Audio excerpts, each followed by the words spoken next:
Today on Friday, Cal and Garver went deep a combined 4 times in Wrigley Field to begin the series against the red-hot Chicago Cubbies. Welcome to the Dom Skeen channel, your one-stop shop for the Mariners storylines on Seattle's minds. And the Mariners with an offensive explosion as the wind blows out at Wrigley Field today on Friday, June 20th. The Mariners win 9-4 over the Cubs to begin the three-game weekend series and put themselves at 38-36. Back 2 games over 500 after losing the series to the Red Sox earlier this week. They out-hit the Cubs' unexpected batting average on a great weather day in Chicago. Been reported nationally that temperatures in Chicago are in that 90 to 100 degree range. So the players playing in the hottest of temperatures. And they were playing in the navy blues because we really don't have many options on the road these days. And I would love for them to bring back the grays.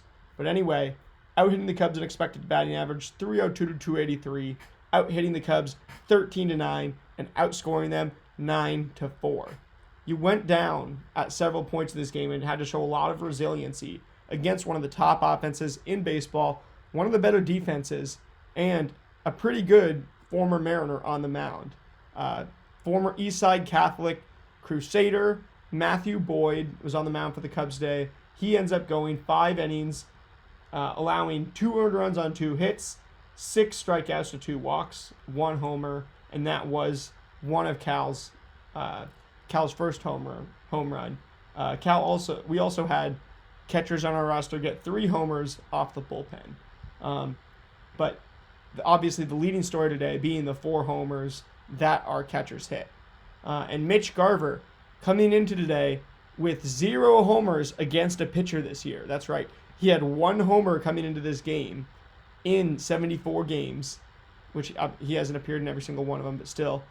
And it was off of a position player, Javier Sanoja, when the Marlins visited and the Mariners were putting up tons of runs. Garver smacked one of his into the left field seats for a homer. But coming into today, 1 homer on the season against a position player. He had 2 today, so now he's up to 3 on the season. That improves his slash line a ton. Those were his 2 hard hits in this game. Raley also just 2 hard hits, but both being homers. So both of our catchers getting the double dongs. Anytime you do that, I'd like to see what the record is in baseball when you've got 2 catchers in the lineup who both hit homers. Now I know I've also got some people I talked to about the Mariners, some opinions whose I respect, and they say it's a terrible idea to put both catchers in the lineup because it completely limits your flexibility later in the game to make substitutions.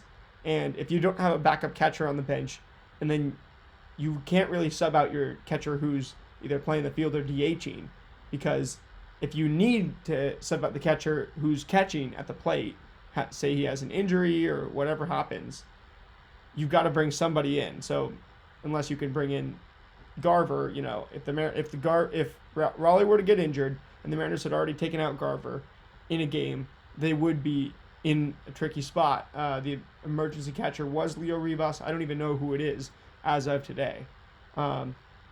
That's common question of today. Who would the Mariners emergency catcher be today if we needed one, or tomorrow? Because you might see Garver DHing a lot more going forward, especially after performance like this. He goes 2 for 4, 5 RBI, 1 walk, and struck out once. Cal Raleigh, 3 for 4, 2 homers, 3 RBIs, 4 runs scored, 1 walk, no strikeouts. He's up to batting .273 on the season with 1,025 OPS. And I've decided that instead of changing the title every single time to be Cal for MVP or Cal is doing something historic, we're just going to put right under the game number up in the upper right-hand corner, we're just going to put Cal for AL MVP right there. Because, yeah, he does tie Johnny Bench for the most home runs before the All-Star break by a catcher with 29. He ties, I think, a group of 4 that includes Eddie Matthews for most home runs by a switch hitter before the All-Star break. So Kyle Raleigh, the amount of history that he's making on a daily basis just keeps increasing. and there's no words to express, the unlikelihood of this happening. Of somebody being able to predict this. This is why we watch sports. This is the human element. You really can't predict everything. Nobody on this planet would tell you that Cal Raleigh was going to have one of the best seasons for a catcher of all time. I definitely predicted him to win the Mariners MVP award. There might even be a few people out there who were saying he had a shot at AL MVP, but to foresee him contending with Johnny Bench for one of the better seasons by a catcher ever before the All-Star break was not on my bingo card or anybody else's that I've seen in 2025. And we're all just blessed to be able to witness it. Then, man, did we get to the Cubbies bullpen today? So you get Matthew Boyd going 5 and allowing 2 earned runs, 6 strikeouts, 2 walks. Then you get Ryan Presley comes in for an inning, gives up 2 earned runs on 3 hits, another double dong, boom. And that was Cal's second of the game. Presley's out of the game then after getting 1 strikeout, 1 walk, throwing 29 pitches. See ya. Gets that ERA over 4 on Ryan Presley too. So, while I have no ill will towards the Cubs, except for the fact that we're playing them this weekend, it's always great to kill, another team's stats and be the face of normalization. The reckoning for somebody else, so that they're welcome to the big leagues moment, and especially no one better than Ryan Presley, who played for the Houston Astros, who obviously we hate more than anybody else right now. In the 90s, it might have been the Yankees, in the 2010s, even maybe the 2011s, early with Ichiro going there. But now, undoubtedly, the Astros. Caleb Thielbar comes in gets 2 outs, gives up 2 earned runs on 3 hits, similar to Presley. Also gets a strikeout and allows a homer. And that one was Garver's second of the game. Then Ryan Brazier comes in and manages, that one was, so Boyd allowed Raleigh's first. Presley allowed Raleigh's second, I want to say. Thielbar allowed Garver's first. And then Genesis Cabrera allowed Garver's second. Then Ryan Brazier was the only pitcher to pitch a clean inning for the Cubs. Actually got 4 outs, 2 strikeouts, no walks, and a hit. He has a 1.93 ERA. So I know their bullpen is in flux. They've got a new closer working there instead of Ryan Presley. So might be something to monitor this weekend.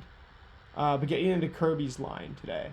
We can just talk about the entire offense, producing numbers.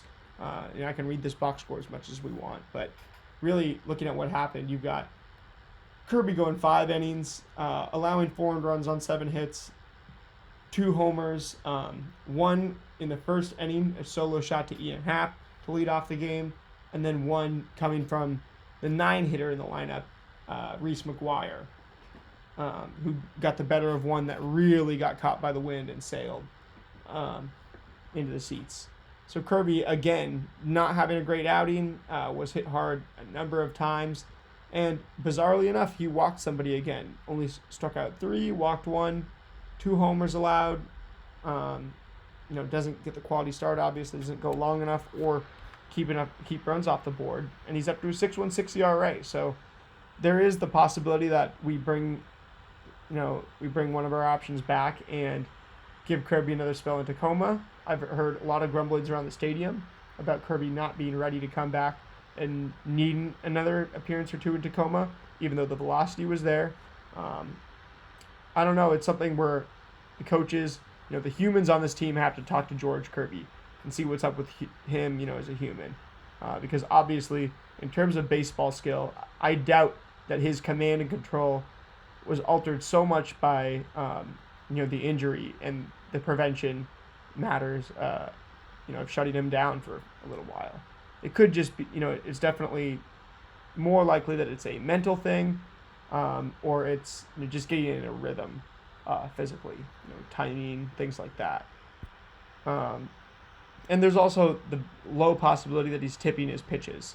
And that would explain the low strikeouts, that would explain the higher walks.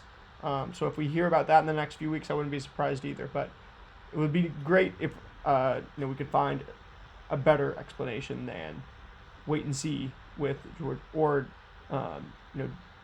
or some retrospect about how we should have handled bringing him up more cautiously and slower from when he was in Tacoma.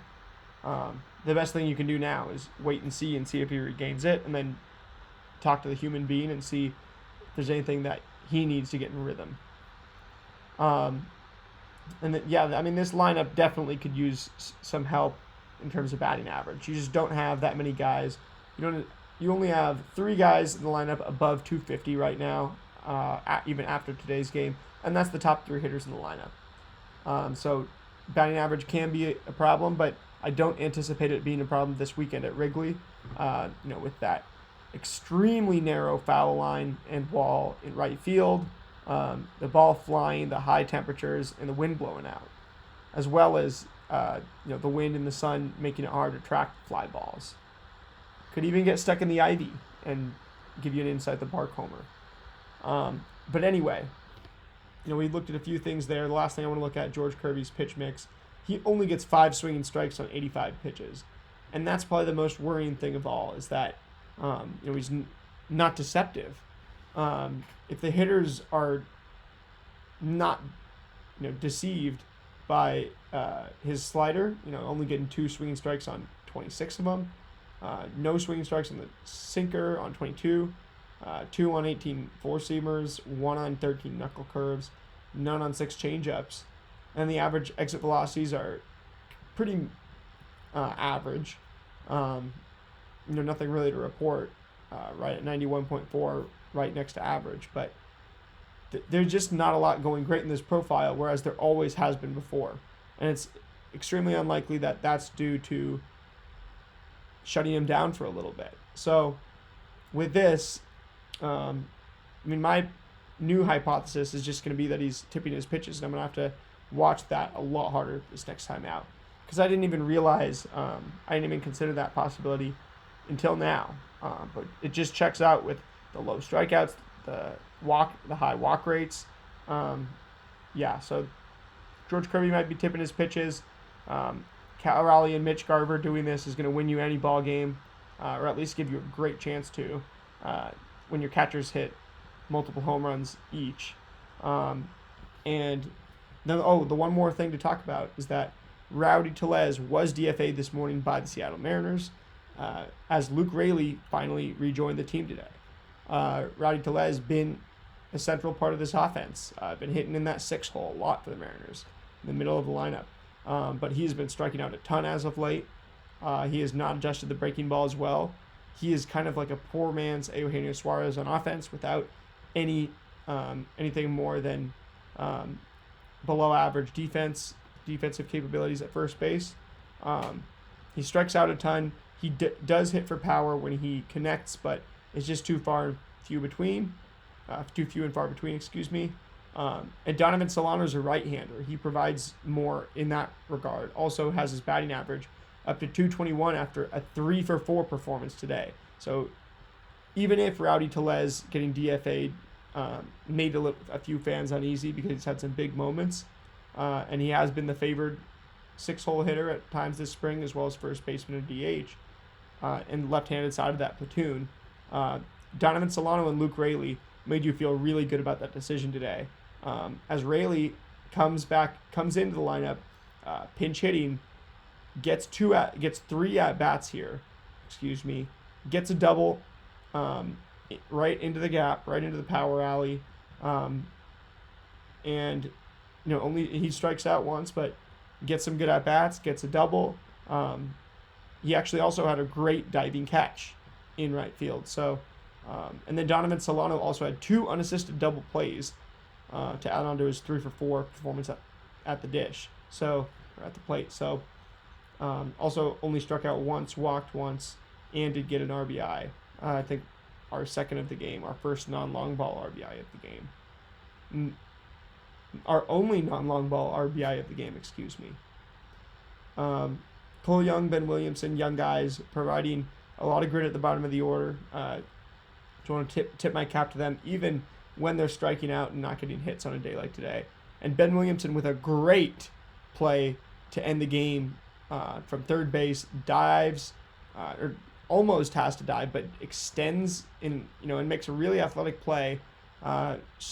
Really gets a good read on a ball to his left, sprinting towards the shortstop, extends, grabs it, flips it to second, and JP turns it to Solano to end the game on an exclamation point, as the broadcast, Angie and Brad said. Another big exclamation point on a big win over a great team. And the Cubs 45-30, undoubtedly going to be one of the top contenders in the NL.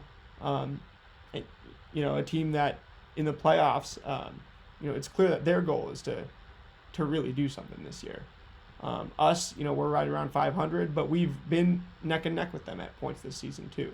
So the goals for the next 2 days, continue to hit that fastball well, because man, everybody's in on it in Wrigley, and the vibes have got to be high too right now, with a guy like Garver getting those 2 homers, another guy that people thought could be gone soon in the roster flux, with Raley coming back and Tellez having to go already.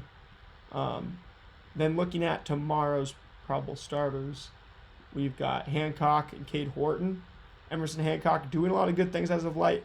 Had a really good start last time out, and he has been elite at limiting the damage this year, limiting that low exit velocities in the red on StatCast, low hard hit percentages on StatCast, and the walk rate really in that lower range too.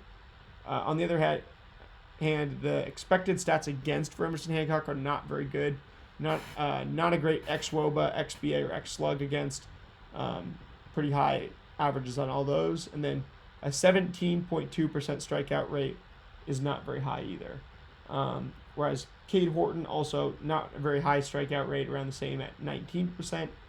Pretty bad expected stats as well, similarly to Hancock's, but not quite as bad.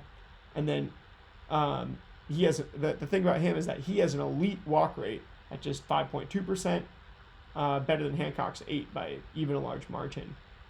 So he's the very tip top of the MLB in that stat. But his quality of contact stats, 89.7 average exit velocity, right in the average ranking. That's actually 47th percentile, so just under average. And then 42.5% hard hit rate. That is below average as well.